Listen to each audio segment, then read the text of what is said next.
Shalom, shalom, sejam todos muito bem-vindos ao programa Conexão Judaica, produzido e exibido pela TV Judaica, toda quinta-feira, programa inédito através do aplicativo. Hoje temos o prazer de receber o Rabino Haski, um grande expoente aí da nossa comunidade, já estava atuando em Israel, mas super conhecido aqui no Brasil pela atuação midiática, redes sociais, pelo carisma, com certeza. E há alguns anos, recente, né? 2 anos, me parece, 3 anos, o Rabino veio fisicamente aqui também para poder acrescentar, ainda mais está fazendo um trabalho muito legal, vai contar para a gente um pouquinho aqui hoje. Muito obrigado aí por ter aceitado o convite. Muito obrigado, Sam, e a TV Judaica, estou maravilhado de estar aqui. E Bruhim Abaim, está chegando também o Rabino para começar um programa na TV Judaica, vai ser o programa do Rabino Haski, toda terça-feira, 22 horas também, não percam, só assunto de qualidade, Torá no coração, né, sempre. Muito legal, Sam, sensacional. Primeiro, estou muito feliz, porque, primeiro, falar de judaísmo, de espiritualidade sempre é muito gostoso. Acompanho também as tuas falas, os teus programas, parabéns, sempre muito legal. Nos grupos lá também de influenciadores, também acho que é sensacional estar sempre alinhando espiritualidade, também com pensamento político, independente de qual linha que seja. E é muito bom, é muito gostoso estar aqui. Eu já estou, a verdade é que eu estou há 3 anos, é uma surpresa muito grande ter vindo para o Brasil, porque eu fiz aliar, eu e minha esposa, 16 anos atrás, minha esposa da qual a gente se conhece desde os 3 anos de idade, a gente é da mesma turma da escola a vida inteira. E quando eu fui para Israel, eu fiz 2 promessas para Hashem. Falei, Hashem, nunca mais eu volto para o Brasil. E Hashem, eu tenho meu costume sefaradê, minha família do Egito, eu vou manter sempre. Hashem me deu uma zoada, assim, fez uma pegadinha comigo dos 2. Voltei para o Brasil e agora sou rabino da sinagoga mais Ashkenazi do Rio de Janeiro, que era da família Stauber. Bem Ashkenazi, realmente, para mostrar a Elial, o que importa é só a espiritualidade de Torá, tuas preferências vão ficar para depois. É impressionante. Sim. O resto tem uma importância histórica, ajuda a gente a compreender o ecossistema judaico, mas também não deixa de ser rótulo, né? Exatamente. Até porque na Geulah, né, a redenção, a gente não vai ter nada disso. Exatamente. Tanto que Israel, a gente está vendo, né, 80 anos, o quanto o sefaradita está cada vez mais apegado a certos aspectos ashkenazi, o contrário também. E a gente vê que o nosso mundo judaico não é nem só sefaradi ashkenazi. Sim. Que a gente tem iemenitas, a gente tem etíopes, a gente tem racídicos, e aí a gente também sai dessa bolha, né? E vê que a gente é realmente um só. Legal. Em vez de entrar então no assunto pessoal, eu vou te perguntar já como rabino, mesmo no conteúdo. Sim. A gente tem a diversidade. Eu queria que você falasse um pouquinho, alguma reflexão sua sobre isso. A gente já começa, né, com diversidade. A gente está estudando agora, quando começa a se organizar as tribos, os filhos de Yaakov, e para mim sempre foi muito interessante esse contraste. A gente nasce de 12 filhos, 12 tribos, e de repente a gente vai receber a Torá no momento que a gente está em sintonia, apesar de não sermos exatamente iguais, né? Sim, é verdade. Até porque a gente vê quando a Am Israel parou, né? Ele estacionou, a gente fala no singular, e logo o Rashi fala, porque eles estavam com lev errado, que isso errado. Um só coração com uma só pessoa. E às vezes a gente esquece um pouco isso. Por causa da nossa, talvez, ganância, do nosso ego, a gente é humano, a gente quer ser exclusivo em muitas coisas, e nisso a gente acaba se perdendo na importância da diversidade. E eu acho que quando a gente tem uma sinagoga, uma yeshivá, um clube judaico, onde você consegue ter de tudo ao mesmo tempo, contanto que a gente tenha o mínimo de respeito e valores pela nossa visão judaica e por Hashem, a gente mostra que a gente venceu. E quando a gente tem um ambiente que você fala, você é de outro costume, não, aqui não tem o teu sidor, você vai ter que rezar no nosso. Isso aqui, desculpa, aqui a gente não faz assim. A gente falhou. A gente falhou porque se a gente começa a fazer a mesma coisa que fazem com a gente dos outros povos, e isso é uma síndrome, muitas vezes, até meio Estocolmo, né? Às vezes a gente acaba se apegando ao que os algozes fizeram com a gente. E isso é muito bizarro. Como a gente é capaz de tentar imitar aqueles que tentaram nos destruir.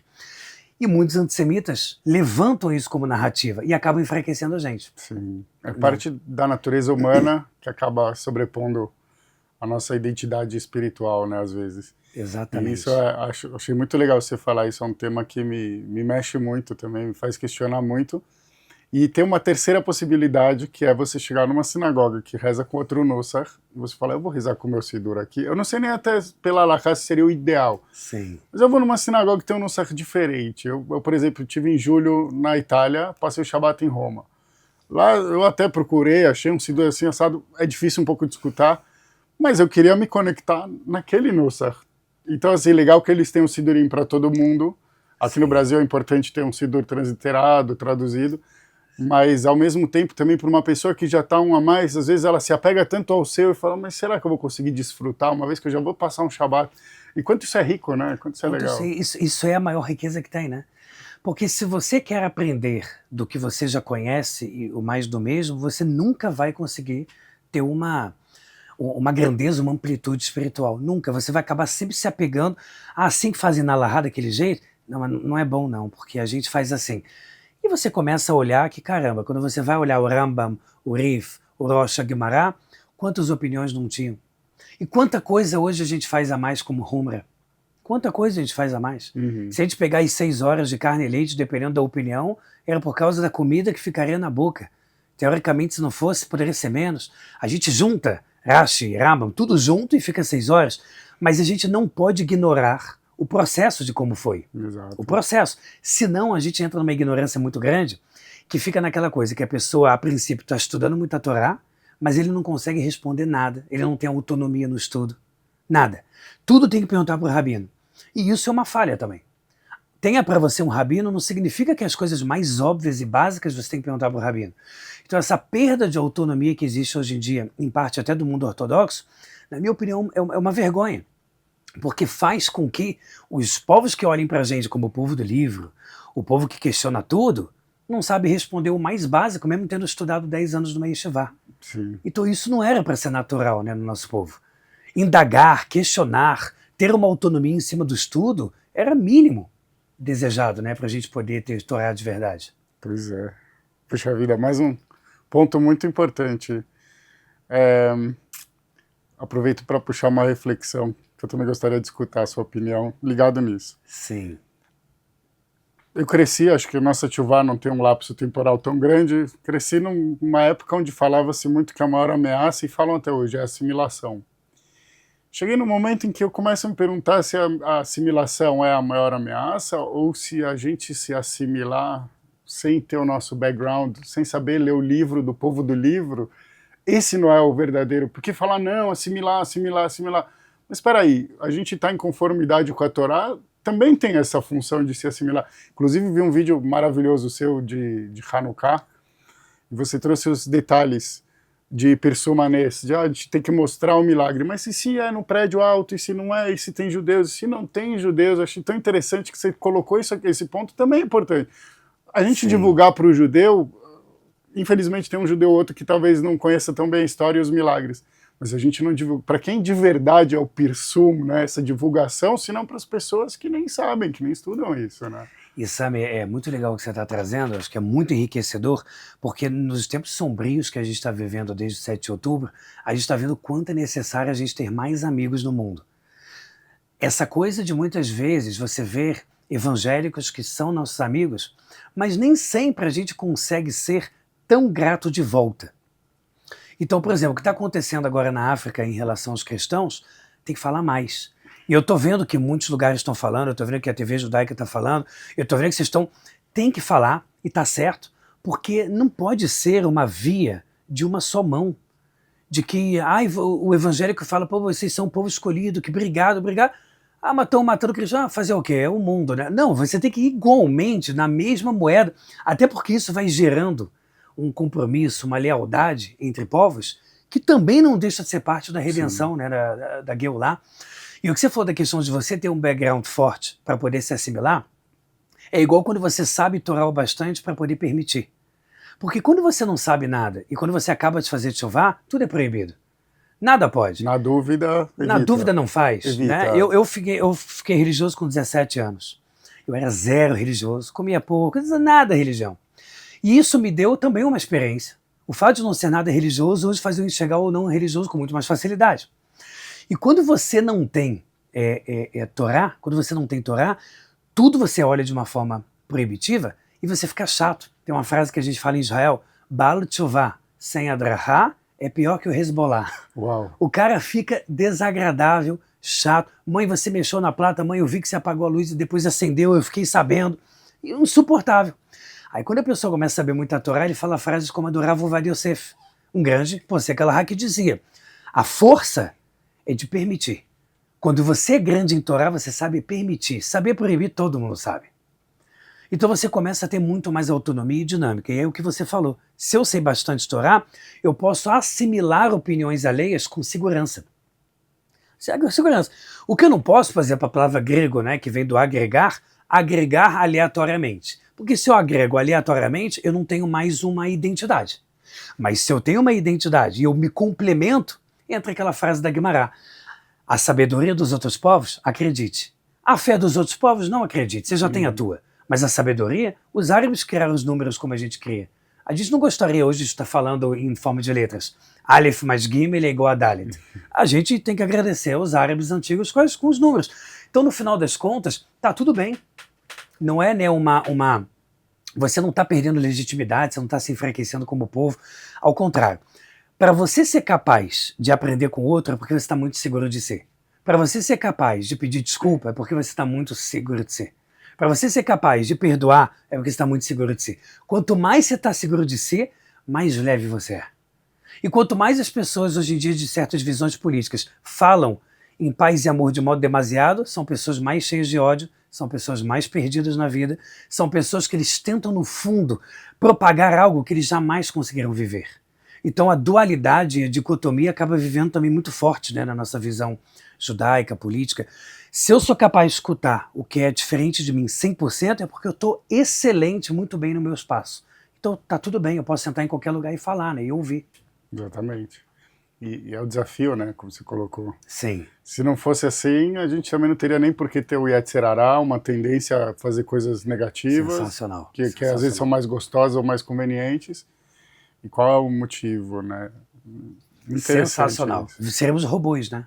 É. E qual o mérito, né? Qual a construção, ela já vem toda pronta. E... Bom, não sei para onde puxar, Rabino. É muito legal essa conversa, tão aberta e tão rica ao mesmo tempo. Sim. E com relação a essa interação, mais uma vez, você falou muito bem, a gente pegar conhecimento das nações não é se assimilar, e eu concordo totalmente. Por outro lado, a gente sabe que a Torá tem mecanismos, e a Torá, obviamente, estou incluindo toda a Torá escrita e oral, ela tem mecanismos para nos proteger, vamos colocar assim. Alguns deles eu vejo até uma analogia com o que era feito ao contrário, sim, pelos nossos algozes. Tipo, era abominável para os egípcios sentarem-se à mesa com hebreus, não sei se está na paraxá dessa ou da próxima semana, sim, na história de Yosef. E, de repente, a gente tem algo parecido na Halachá, porque fala para os teus filhos não casarem com os filhos deles. De repente, eu vou falar, mas qual o problema com os meus filhos? O problema é o seguinte, acho que como o Rabino Haski colocou agora, a gente tem ciência, a gente tem conhecimentos que, sim, eles são exatos, muitos deles, a matemática é uma ciência exata. Mas a fé, a gente tem a nossa história, a gente não está aberto, né, disposto a abrir mão dela. Se alguém quer vir, que busque, que estude, que siga os caminhos aqui em Israel, onde for, e vai conseguir, aí sim, casar o seu filho. Não é algo que é o meu sangue, ou a minha cor, ou o meu time, e sim os valores que são inerentes, né, ao judaísmo. Então, e Hanukkah é muito isso também, né, porque tinha por um lado a proibição, mas por outro lado tinha o deslumbre, né, Rabino? Tipo não, e traz, né? A balada, sabe, a modernidade, democracia, puxa, quanta inteligência. Um pouco também que me dá essa sensação do iluminismo. Agora a gente pode ir para a faculdade, a emancipação, mas o judaísmo é melhor deixar em casa, porque senão o cara não vai querer conversar comigo ou vai me... Né? Perfeito, eu lembrei do filme O Violinista no Telhado, que pega exatamente parte da época da Haskalah, né? Onde você tem a filha que pergunta pro pai, mas qual o problema? Eu quero namorar aquele polonês, ele é lindo. Aí ele começa a cantar tradição, porque ele não sabe nem o que explicar. Então, a gente tem que ter muito claro também os nossos porquês. Né? Acho que no meio judaico, uma autocrítica que eu faço a todos nós, que a gente tem que sempre melhorar, é o perigo de não bater na tecla dos porquês e, às vezes, não responder às polêmicas mais duras. Judaicamente falando, a gente adora questionar e ser questionado. Sim. Isso é verdade. Mas, às vezes, certas perguntas podem dizer em outras palavras que você já está aceitando uma visão contrária. E aí incomoda. E eu acho que se a gente não deixa isso jamais incomodar, a gente não vai perder tantos jovens como a gente está perdendo hoje. Assimilação tão assustadora. Projetos de instituições judaicas que focam nas mesmas idades sempre, 17 a 30, 17 a 30, porque está todo mundo morrendo de medo da assimilação. Sim. Então, no final das contas, a gente precisa de artimanhas melhores. Eu vejo até no Rio de Janeiro. Isso que você diz assim, olha, eu vou te dar um incentivo financeiro e vem para cá, isso sozinho já não basta mais. Porque a pessoa começa a ver você, às vezes até com um certo desdém ou raiva, como o Rambam fala. Por que Hashem não Moreno Vurim, Guia dos Perplexos, por que Hashem do nada não aparece para mim e para você e diz eu sou o teu Deus e acaba com a brincadeira? Porque a gente perderia o livre-arbítrio e a gente odiaria Hashem. Aí ele dá um exemplo. Imagina uma pessoa que se sustenta do nada. Você está agora não consegue pagar o teu aluguel. Chega alguém e fala, olha, eu vou pagar 3 mil para você por mês e eu vou pagar o teu aluguel. Mas eu quero todo mês saber tudo que você está usando com dinheiro. Primeiro, segundo e terceiro mês, ele é o teu salvador. Daqui a alguns anos, você começa a ter ódio da pessoa. Tipo, ele me comprou, ele me adquiriu. Ele viu eu indo no cinema e ele está me perguntando como eu fui capaz de pagar um cinema, sendo que é ele que está pagando meu aluguel. Daqui a pouco eu sinto que eu perco o livre-arbítrio e eu não sinto mais a possibilidade de escolher. Então eu começo a odiar. Então, às vezes, tem alguns jovens que eu vejo que quando eles vêm para uma aula de Kiruv, eu vejo um olhar vazio, uma sensação de, caraca, eu tenho que fazer um vídeo agora para o doador. E isso são pontos doídos que a gente precisa falar. Precisa falar. Porque no final das contas, muitos jovens, talvez a maioria esmagadora, não está em Kiruv nenhum. Eles estão percebendo muitas vezes que eles viraram, de alguma forma, um produto. E óbvio que as sinagogas não querem ver aquele jovem como produto. As sinagogas e os lugares judaicos querem ver ele como um diamante. A intenção é a melhor, né? É a melhor, ele é um diamante, ele é um diamante. Mas se ele sentir que ele não é, e que ele é uma moeda de troca, em algum momento ele vai ter raiva daquilo. A cartinha que ele vai fazer para o doador vai ser com muito incômodo, e aí no final você também está perdendo ele. Né? Então, vira contraproducente. Contraproducente. Então, assim, essas dores, elas são muito atuais. E a gente precisa estar o tempo todo, como você falou da questão da interação, diversidade, interação, verdade, eles precisam estar muito claros. Por outro lado, eu vejo jovens que estão indo demasiado para um lado tão afastado do judaísmo que estão começando a querer voltar pedindo um caminho. Porque você tem certos ambientes hoje em dia, principalmente de uma visão política mais radical, que nada mais pode ser definido. A definição já é uma ofensa. E aí essa pessoa no começo acha legal, mas chega um certo momento que ele fala, eu não sei mais o que eu sou. Aí começa a entrar em depressão, o cara começa a entrar num ciclo. Aí quando ele escuta na sinagoga que tá tudo bem ele pensar assim, porque a gente tá junto, o cara fala, caraca, eu tenho um clã, eu tenho um ambiente onde eu posso pensar, onde eu posso ter um caminho, onde eu posso ter um porquê. Então olha que louco. Tudo acaba sendo muito cíclico, como o rei Salomão fala em Eclesiastes, né, Coelho, tem aquelas frases daqueles versículos meio depressivos, mas no final das contas não esqueça que tudo é cíclico. Você sempre vai passar pelas mesmas interações, mesmas dicotomias, de formatos diferentes. Muito bom, muito bom. A gente vai fazer um pequeno intervalo agora. Opa. Espetacular, não dá nem vontade de parar. Já a gente continua.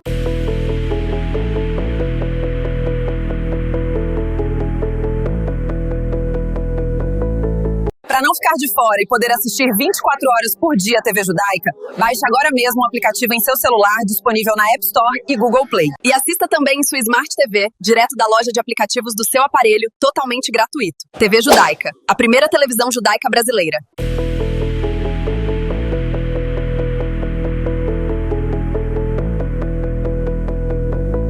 Voltamos com o programa Conexão Judaica, hoje recebendo o Rabino Haski.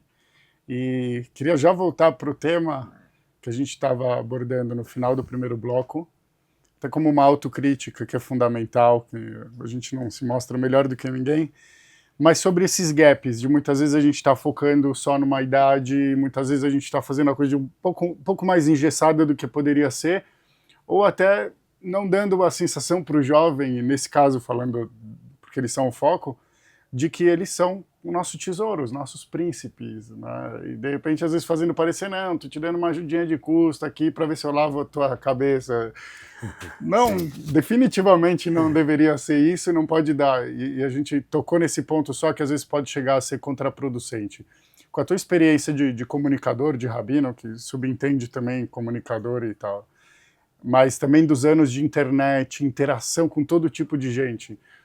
O que você acha que podia fazer uma diferença objetiva, assim? A gente tem programas que levam pessoas para Israel, autoridades e tal, tem muitas coisas que as organizações estão fazendo, mas a gente precisa cuidar melhor, talvez, né, das sementes, das pequenas plantinhas. E onde a gente pode, na tua opinião, implementar isso, fazer a diferença? Olha, um exemplo é a escola, né? Eu fui rabino da escola TTH Barra lá no Rio de Janeiro agora por 3 anos, saí agora para assumir uma nova sinagoga, que é a sinagoga de Copacabana.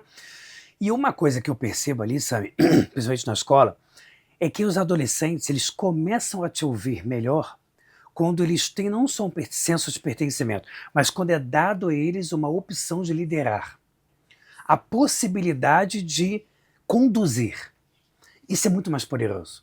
Então, por exemplo, quando eu falei para as crianças do ensino médio, olha só, vocês estão em tempos sombrios, muito mais do que na minha época, quando eu era garotão, que a gente não sabia nem falar de política, a gente deixava para os tiozões falar isso na mesa de fim de semana, porque falar de política era muito chato, e agora com 10 anos todo mundo já sabe quem tem que ser o próximo presidente.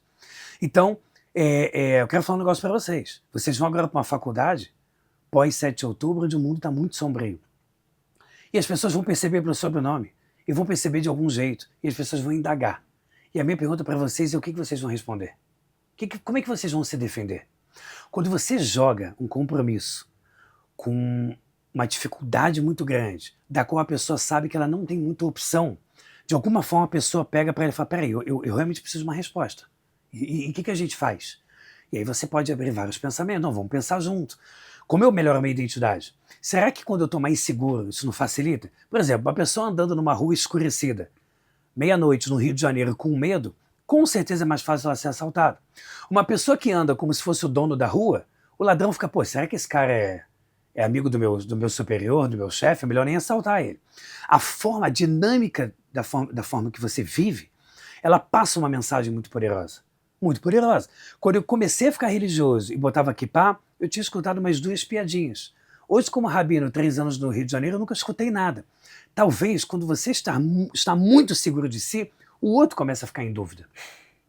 Porque você sempre vai ter a visão de vida, né? A teoria da tese e da antitese. Uhum. A tese e a antitese, ela sempre age em dualidades extremas. Um livro muito legal que fala sobre isso é no Norte Torá, As 48 Leis do Poder, que é um super livro para lideranças. Você, judaicamente, tem que tirar uns 30% dele, dar uma limpada, porque assim, ele fala visões e pensamentos maquiavélicos, mas que ele mostra como o sentimento do ser humano é. E quando você traz a ideia da tese e da antitese, normalmente você consegue se posicionar mais fácil aonde eu estou. Uhum. Mas se um adolescente judeu, não religioso, apenas é dito a ele que ele tem que ser judeu, ele tem que, como se fosse um compromisso pesado, ele vai olhar para você, talvez até com um pouco de pena. Do tipo, tadinho, né? Esse rabino tá tentando mesmo, né, que eu faça alguma coisa judaica. Pena que não vai dar certo. Sim. Tá assim já. Ou quando você vai fazer um charity, pedindo pelo amor de Deus. As pessoas hoje em dia já estão ficando com pena. A minha sinagoga precisa, não sei o quê. Aí eu falei, cara, sabe o que é? Na sinagoga agora que eu assumi, a gente tem que fazer um efeito contrário. Você vai perder se você não se tornar sócio dessa nossa sinagoga. Que a gente abriu agora um clube de vantagem, um clube de benefício, a gente fechou com uma parceria com 500... Aumentar o incentivo ao invés de ficar chicoteando. Pedindo pelo amor de Deus e tenha pena de mim. Quando você pede pena, as pessoas justo param de ter pena. Uhum. Né?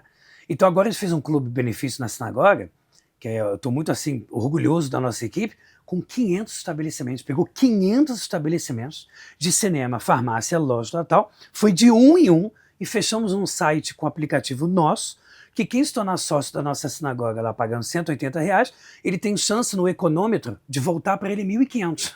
Então o cara vai fazer dinheiro se tornando sócio. Aí começa a vir gente, pô, eu queria ser sócio.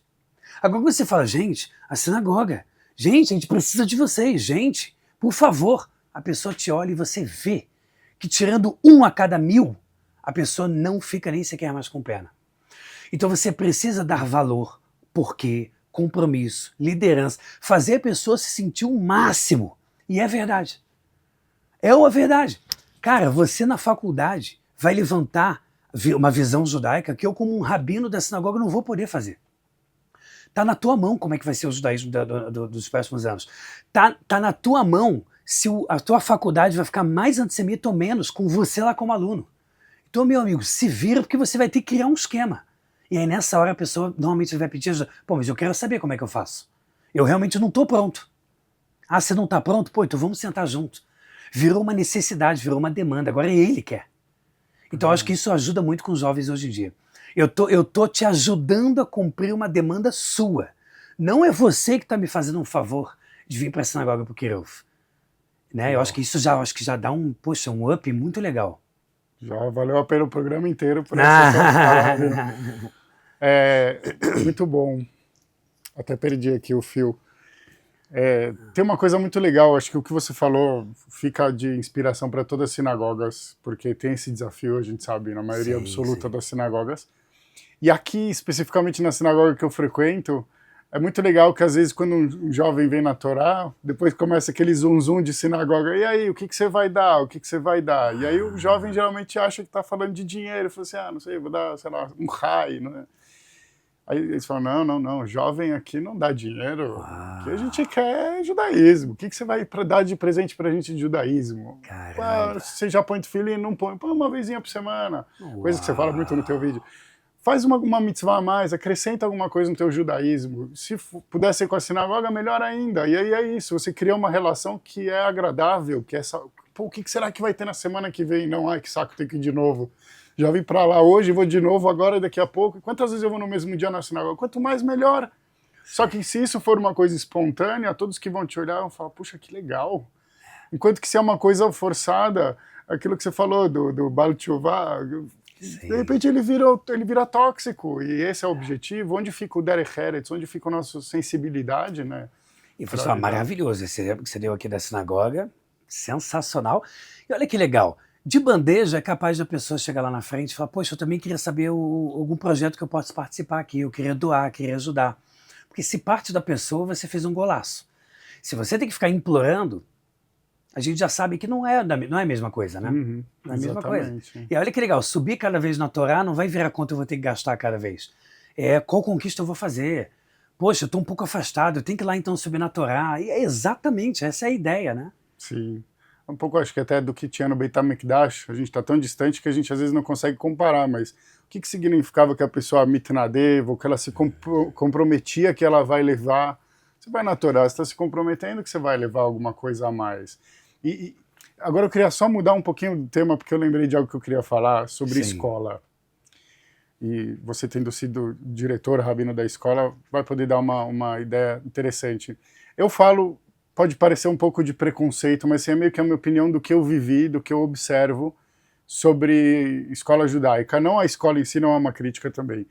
Mas me dá um pouco de impressão que a nossa geração, pouco mais, pouco menos, se viu muito despreparada para educar os filhos judaicamente por conta um pouco desse conflito de terem normalizado a expressão, eu sou religioso, não sou religioso, reduzindo o judaísmo a uma religião. Acho que eu vi um outro vídeo seu recente que fala sobre isso, sobre não somos uma religião definitivamente, ainda que tenhamos muitos aspectos que sim, são mais facilmente enquadráveis. Sim. Mas eu não sei, eu tenho um sentimento de que tá difícil eu transmitir aquilo que me falta, aquilo que eu pegava do meu pai e do meu avô. Então, pera, essa escola judaica aqui, essa aqui é um pouco mais, essa aqui é um pouco menos religiosa, mas pelo menos ele vai ter uma noção. E terceirizando. E aí isso cria uma situação que, infelizmente, quanto ela traz, quanto ela tira dos pais a responsabilidade, onde, nesse ponto também que a gente falou, você ser parte, você ser uma liderança, implica em você querer saber como transmitir. Mas aí, eu não me sinto bem em sinagoga, e começam a vir aqueles subterfúgios que a pessoa vai usando para se convencer de que tá tudo bem. E assim, tá tudo bem, porque o jugo, ele é a partir do momento que a gente reconhece que ele tá nas costas. Só que essa é uma realidade, né, que influencia também a nossa... E que cria também um sentimento de bolha, e que muitas pessoas, quando vão para a faculdade, talvez nessa hora dá o clique positivo, ou nessa hora que elas perdem também o último vínculo. Verdade. Então, como fica essa questão na escola, na educação judaica? Eu vou falar uma coisa até polêmica aqui. Meus filhos não estudam em escola judaica, estudam numa escola americana, que a gente colocou quando colocou, pelo desejo de ir embora para Israel um dia, e achou que o currículo seria melhor, e em casa a gente já faz o judaísmo, Baruch Hashem, da nossa melhor maneira. carreguei conflito comigo muito tempo, até que um dia o Rabino falou para mim, falou assim, para de se culpar, você mandou para lá, tem alguma coisa, e de fato surgiram, não cabe agora no programa, a gente quer te ouvir, mas quantas coisas realmente a gente aprendeu de ter mandado para lá e de fortalecer o nosso judaísmo e de quanto eles se percebem judeus estando numa escola não judaica e quantas vezes isso falta na escola judaica.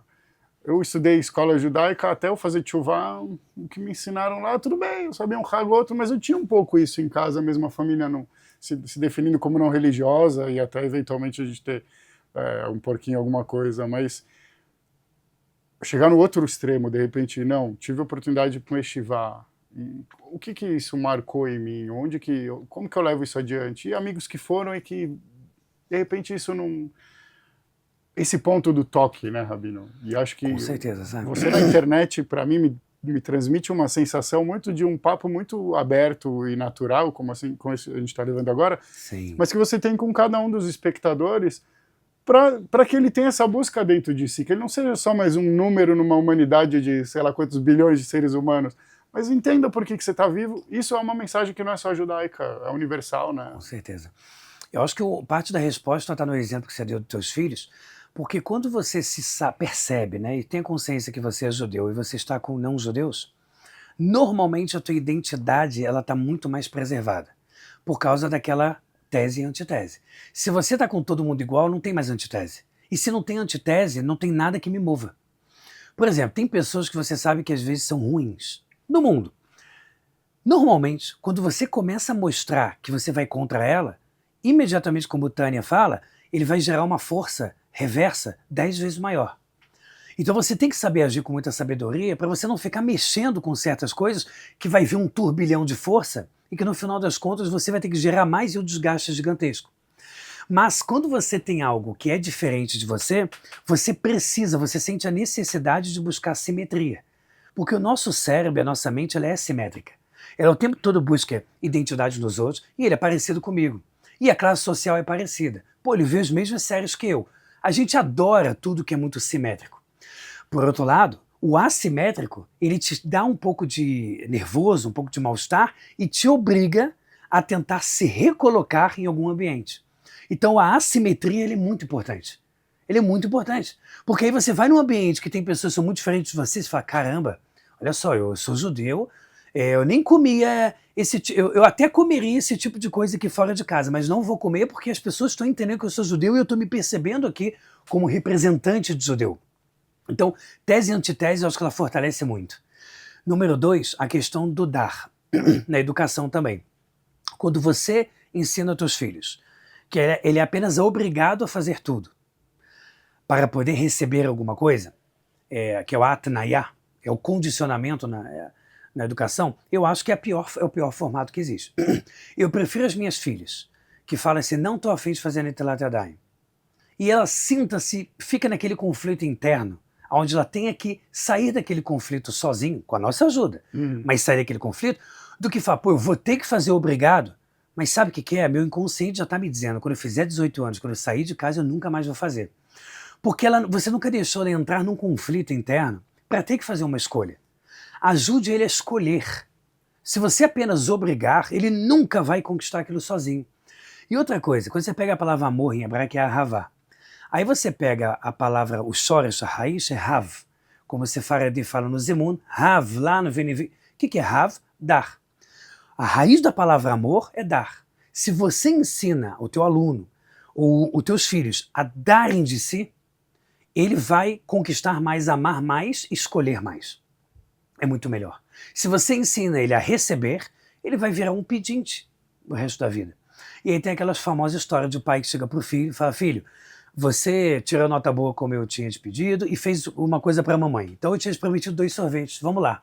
E é tudo intencional para testar o filho. Ele vai lá, compra 2 sorvetes e ele fala pro filho, filho, você quer os 2 sorvetes? Claro, meus 2 sorvetes. Ele de propósito fala, é bem famosa essa parábola, né? E ele chega pro filho e fala, olha, tem aquela criança ali que tá sem nada para comer, que é um morador de rua. Talvez você não vai conseguir nem comer os 2 porque vai derreter. Você não quer dar um? Não quero. Pensa bem. Aí ele deixa a criança escolher e a criança vai dar um sorvete. Ele come dele, deu para uma criança morador de rua e tal. Quando passou O dia seguinte, ele perguntou pro filho, você tá sentindo ainda o gosto do sorvete que você comeu ontem? Ele falou, não, já passou, já não tô sentindo mais nada, acabou. E o prazer pelo sorvete que você deu ontem para aquela criança, ainda tá sentindo? Ele falou, pai, tô sentindo igual. O prazer pelo que eu dei para alguém tá sendo idêntico a ontem, mas o gosto do sorvete já passou. Ele falou, saiba que isso vai ficar para sempre. O que você conquista para você, que veio de você, nunca ninguém vai tirar de você. O que você apenas recebe, ele rapidinho perde valor. Então eu acho que é isso, né? Se na educação você conseguir fazer as crianças amarem e darem de si, nunca mais vão tirar isso delas. Sensacional, sensacional. Eu tinha esse medo com meu filho, porque eu aprendi a rezar tarde, e eu achava que eu nunca ia ser um rezador. E de repente me vi como Hazan, tendo filho, e falando, e agora? Eu vou obrigar ele a aprender? Se eu obrigar ele a aprender, ele não vai querer. O que precisa ser obrigado, porque talvez sem ser obrigado a pessoa não buscaria. Então, de repente eu não obriguei, e vejo ele fazendo isso, escolhendo por si, escolhendo dar. Não, deixa eu fazer hoje a reza, deixa eu puxar essa parte. E enfrentando sua própria vergonha, timidez, enfim. Então, é algo que a espontaneidade conta demais, né? E é como o Rabbi Nachman fala, né? Às vezes não vai ser agora que vai acontecer daquela forma maravilhosa, né? Que você vai ter aquela devolutiva do teu filho como você tanto gostaria nas histórias que você escuta na sinagoga. Às vezes vai ser daqui a 20 anos. Mas quando ele acontecer, e inclusive o próprio processo em si, ele sempre vai ser muito verdadeiro. Ao passo que tudo que é muito obrigado, ele pode externamente até se manter para sempre. Mas normalmente, internamente, aquela pessoa está vivendo aquilo com total mentira. E aí não valeu de nada, né? Não valeu a pena. Ainda mais se a gente está falando de um caminho de vida, né? Caminho de vida, né? Muito bem. A gente vai fazer um pequeno intervalo, voltamos daqui a pouquinho.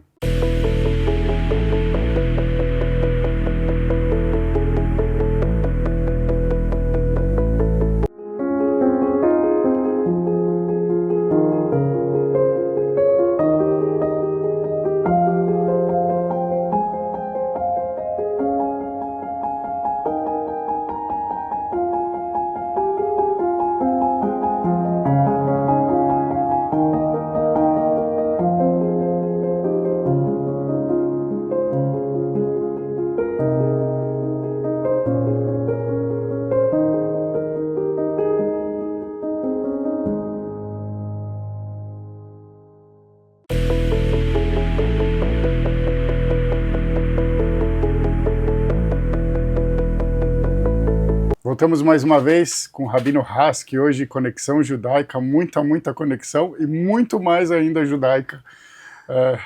E é um prazer mesmo, prazer espiritual, Rabino.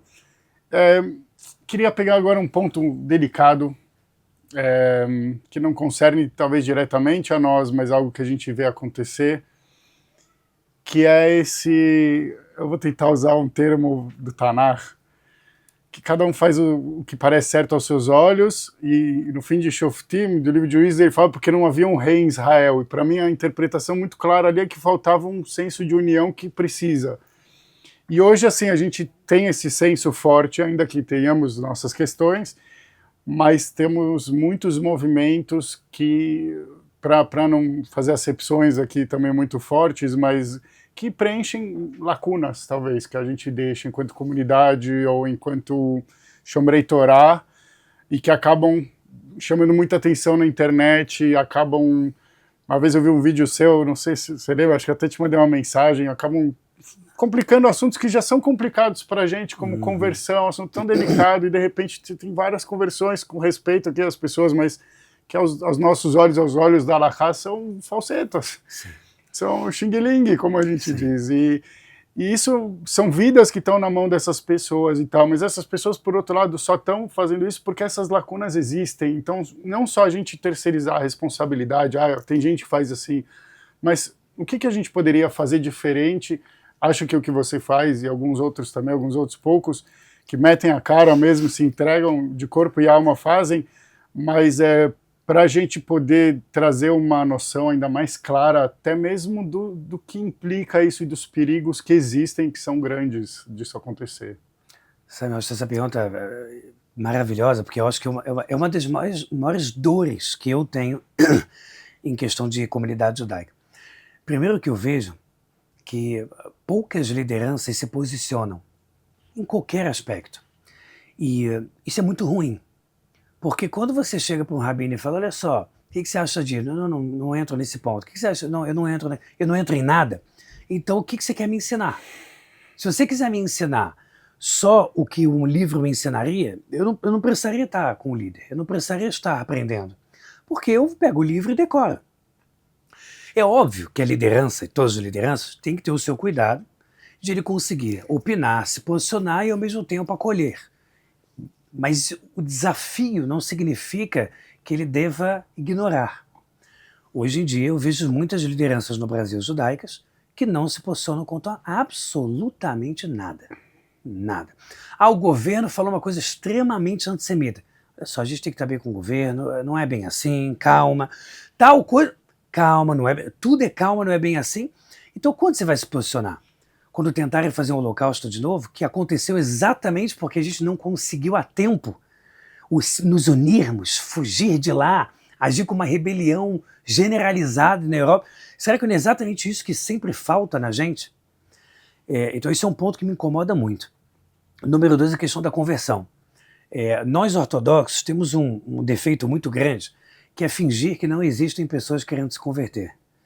A maior parte das sinagogas ortodoxas, elas ignoram 100% as pessoas que querem se converter. E aí a pessoa está lá 20 anos cumprindo a Torá e Mitzvot, o Shulchan Aruch, livro de leis judaicas, te dizendo que nesse caso é mitzvah converter a pessoa, e você continuando convertendo. Aí, por acaso, você vê que uma parte significativa de quem se converte é a esposa de um grande empresário, é marido de uma grande socialite, e isso vai me incomodando mais ainda. Porque você está vendo, pô, então é o bolso do cara? Que é dois que tá... pesos, duas medidas. Pô, é o bolso que está convertendo? Porque se tem uma pessoa mais humilde falando assim, o cara não consegue nem ter chance de entrar. Então isso me irrita muito, profundamente. E eu acho que isso abre lacunas para qualquer movimento fazer o que quiser. E aí não importa se é só conservador, reformista, liberal, judaísmo messiânico, falso, todos os tipos de falsos judaísmos, eles têm a tranquilidade de falar, vamos fazer o que a gente quiser, porque parte dos ortodoxos, não estou dizendo todos, parte dos ortodoxos não estão nem aí, parte dos ortodoxos morrem de medo de se posicionar. É um pouco uma mentalidade, né? Vira uma mentalidade. Para não generalizar, mas algo que está muito presente. Está muito presente. Aí você sai entrando em contato com o rabino, eu não quero mexer nisso, vai dar problema. O que é? Eu estou vendendo drogas agora? Curiosamente, a maioria concorda, até porque não tem como discordar. Pela alahá, preto no branco. Então. É preto no branco. E aí parece que você está ligando para a pessoa para traficar, para falar de drogas. E aí você fica, o que está acontecendo? O que está acontecendo? Então, assim, tem umas coisas que não fazem sentido. Não fazem sentido. Por exemplo, você ama o próximo como a ti mesmo, mitzvah da Torá, amar o próximo. Ve'ahavta et hager, ame o convertido. Significa que o convertido é teu próximo e é convertido. Então você tem que amar ele duplamente. Mas, pô, parece que às vezes é dividido por 10 o amor que se tem. E aí eu não estou dizendo, né, porque algumas pessoas podem maldar isso que a gente está conversando, e pode dizer, pô, você está querendo o quê? Que vire uma bagunça? Não, que seja uma coisa ultra mega alinhada com a Rabanut.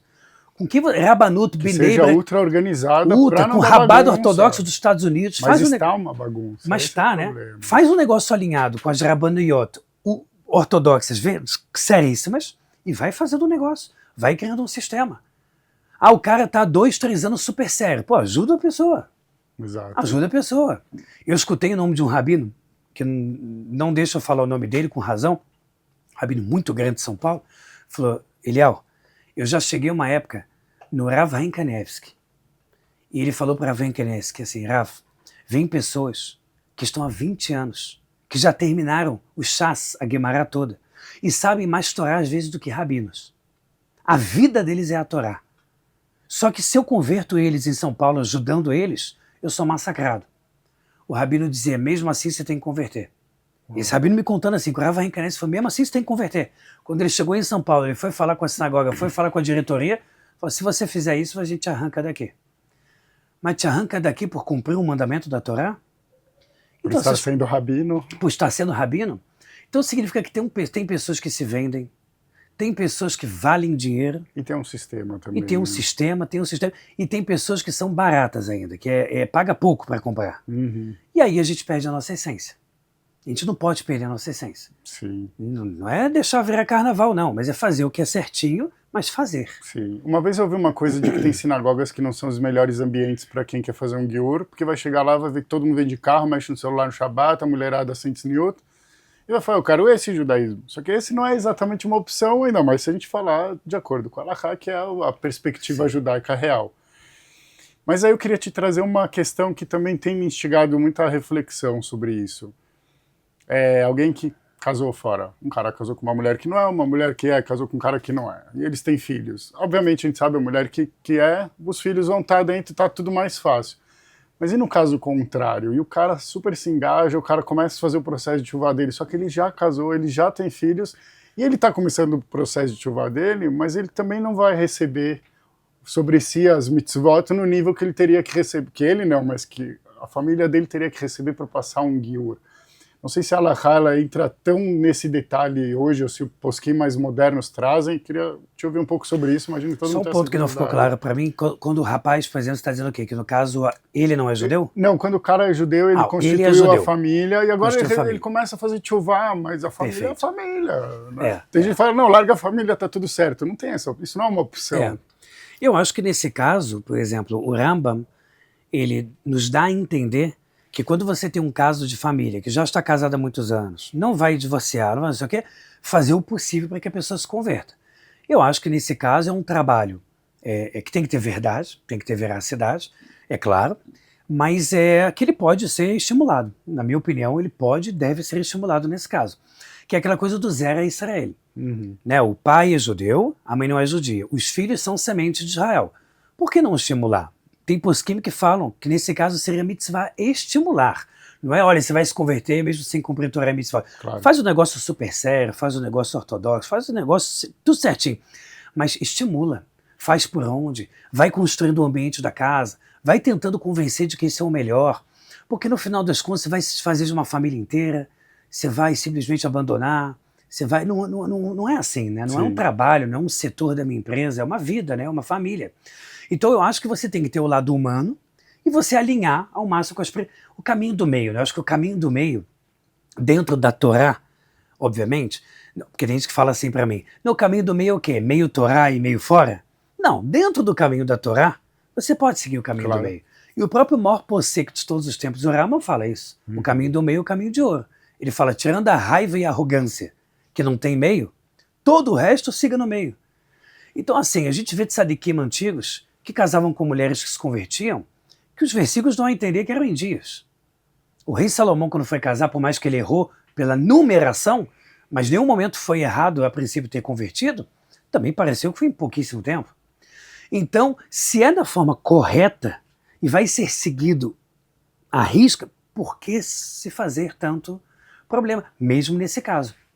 Acho até como parte do processo de Kiruv, né? Para a gente se perguntar, nós como sinagoga, vou chamar o cara e falar, mas eu vou, mas e aí meu filho não vai ser aceito e tal. Não é uma questão de aceitação, é uma questão de critério. É lógico que ele é aceito, ele é bem-vindo. Agora, para ele poder participar, para ele poder entrar no time titular, primeiro ele tem que ser jogador de futebol, não adianta vestir uma roupa oficial. Isso eu concordo 1000%. E aí para isso tem um processo, precisa passar esse processo? Precisa. A lei judaica é exatamente sobre isso, sobre a gente se sujeitar a ela para poder viver de acordo com o judaísmo.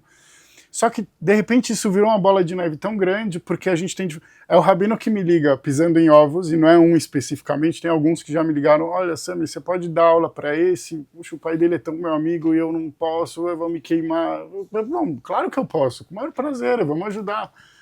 Mas aí você vai entrar em outro ovos, você está ensinando alguém que não é? Qual o problema? Não, mas ele está nessa idade, vai querer... Não, a gente tem que explicar, como você falou, ter todo um cuidado a mais, justamente para que isso não seja um problema depois e que todos os problemas eles são alimentados por essa falta de sensibilidade, de informação. E por muito medo, né? Empatia, talvez. Eu acho que existe em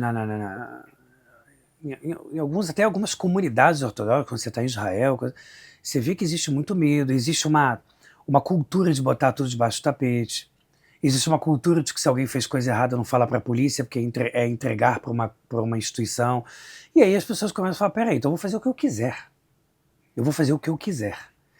E aí eu acho que se mais líderes religiosos se juntassem e falassem, vamos, tá todo mundo sabendo o que quer fazer, mas se fizer vai se queimar. Mas se junta todo mundo e começa a fazer em conjunto, como é que vai se queimar? Sim. Como é que você se queima? Se uma pessoa na escola fala que a comida tá ruim, lá no Rio de Janeiro vai chamar de vacilão. Vacilão. Se a escola inteira assina, o que você faz? Se a escola inteira assina, você só se entrega. Você vai dizer, caramba, a escola inteira está pedindo para mudar a comida. Então eu acho que a gente tinha que ter mais essa ousadia, essa coragem, que às vezes se perde. E a gente vê a história dos Macabim, a história dos Hanukkah, eles não eram fracos. Sim. Eles não eram essa fraqueza, esse medo que se vê tanto hoje. Eles eram extremamente corajosos. Extremamente. E um Até por não terem preparo para serem guerreiros. Exatamente. A demanda gerava isso, né? Hoje, já que você tem um sistema, aí a pessoa fica muito encostada no sistema e fala, se eu tenho um sistema aqui que responde por mim, eu não preciso fazer nada. Sim. E aí fica essa grande brincadeira. Obviamente, isso é uma parte, né? Tá cheio de rabinos maravilhosos, sinagogas incríveis, tá cheio de coisas maravilhosas na nossa comunidade judaica. A gente pode aprimorar, ir melhorando, porque a gente tem que melhorar, né? Se Mashiach não chegou é porque a gente ainda não melhorou tudo, né? Então seguir a lógica, seguir a corrente do rio para chegar no mar e a gente crescer como comunidade, ter a humildade de fazer autocrítica. Porque quando eu falo essas críticas, eu estou no meio desse mesmo lugar. Exatamente. Então é fácil terceirizar, né, a culpa. Eu também estou dentro disso. Eu também é preciso da pensar nossa no como natureza, fazer. né? É da nossa natureza. Sempre o outro, né? É, sempre o outro. E eu queria, mais um ponto que eu não queria deixar passar, aproveitando a tua presença hoje, é o seguinte, é uma pergunta que envolve ritualismo e humrá. Tipo, rigor ou auto-rigor, eu prefiro deixar as duas traduções até para já te enviesar um pouco. Mas eu queria comentar uma frase do Rav Peretz, Alav Shalom, que dizia que as humrot exageradas em kashrut, em questões alimentares judaicas, no fim das contas só causam que um judeu não come mais na casa do outro. É uma frase forte, foi falada por um gadol, Alav Shalom. E aí eu queria que você falasse um pouquinho sobre isso, sobre ritualismo, que é a gente esquecer, né, do rito e se pegar só no detalhe, esquecer para onde ele nos conduz. E a questão da humrá, que é uma coisa que é muito importante, mas para perder a mão também com ela é fácil, querer impor para o outro. Eu vou te falar que isso também, eu concordo 100% com o Rav Peretz com essa frase.